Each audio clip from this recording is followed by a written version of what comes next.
Hi.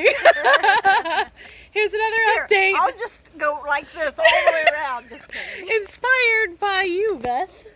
Welcome back to the garden. Okay, so I'm just gonna do the quick run through like normal. Here are the tomatoes. These are the cherry ones.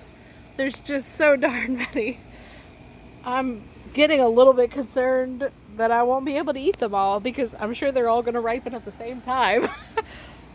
Here's the 4th of July hybrids.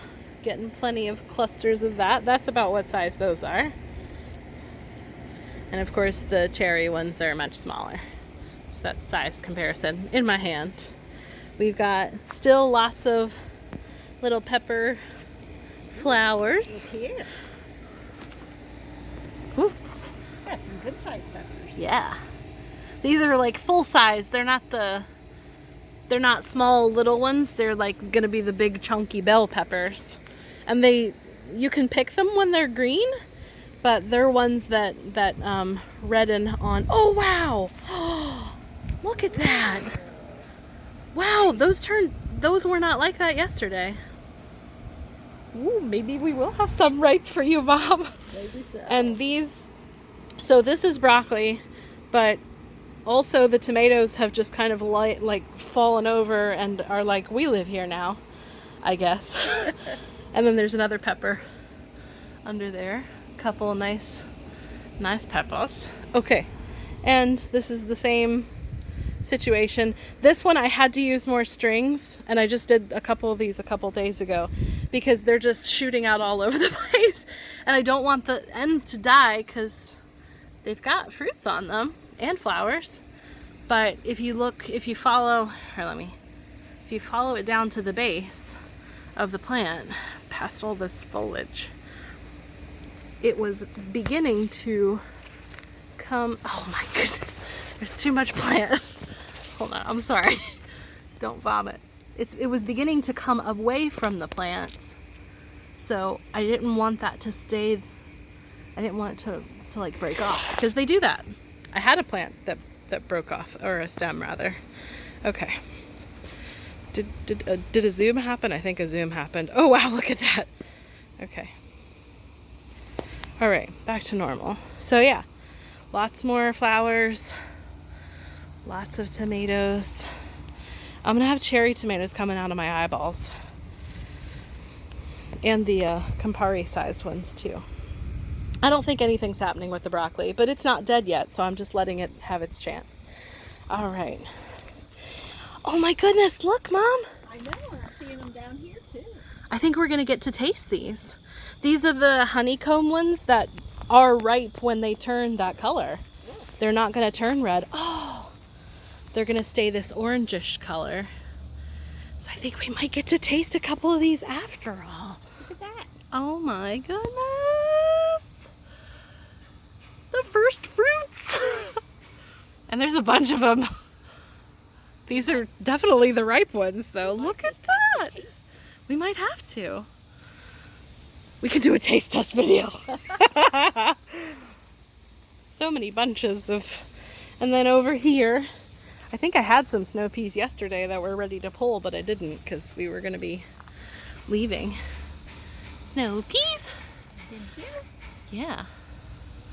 So cute. You're not supposed to leave them until they get thick, but I think I have. Like, look at that one. That one's got like fat little. You're not supposed to let them get that big, but there's those.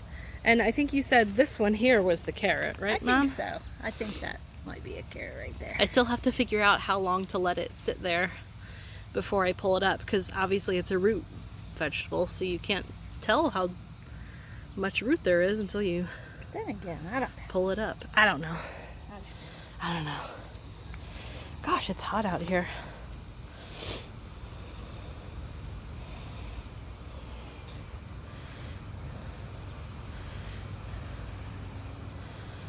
I don't know, I can't tell. All right, moving on past the pile of lawn refuse. Oh, real quick. So this is one of the tomato stems that broke off, and it even had little fruits. It had little tomatoes and the whole thing just snapped. That's what I get for not supporting it. There's a grass trying to get into my marigolds. How dare you, grass? Okay. Just move that away. Oh, thank you, Mama. Yeah. I don't want it to mess up the root system. These marigolds have been really sturdy. All I did was take them out of their container and put them into that one. Cut the top off that face. You've got seeds in there for next time. Really? Yeah, I'll show you later. Oh, okay. Cool, cool. All right, and here's the big tomatoes. They've each got multiple fruits on them now. I was worried that I was only going to have like 2 or 3 on each, but there's a whole bunch. And this is my prize so far. This is the big honker. And I think it's beginning to think about turning yellow. There's all sorts. You can have lots of tomatoes. Yay! And the French marigolds over there. I guess I can do the same thing to Yeah. these, maybe? Yeah. Okay. And then over here are the squash and zucchini and a couple more peppers. But, so for these ones, I've only gotten 1 fruit out of all 4 of these plants. So I know at least this one will produce fruits. It's putting out a whole lot of flowers, but none of the other ones seem to get pollinated. So I don't know if it's I have a lack of male and female or what, but I mean, they're certainly big. And then here's my jalapeno, which has definitely not been as prolific as yours, Beth. But it does have a couple flowers. Yeah. And then this is just another bell pepper plant, and it's got a couple. Gotcha. But I don't think I'm gonna use the black fabric directly in the ground next year, because I'm worried that like the reflection of the sun off of the black is making these plants too hot. I don't know though. And like the water doesn't soak through the fabric very well. It kind of just pools in places, so I don't know. Okay. But that's pretty much it. Say bye. Bye.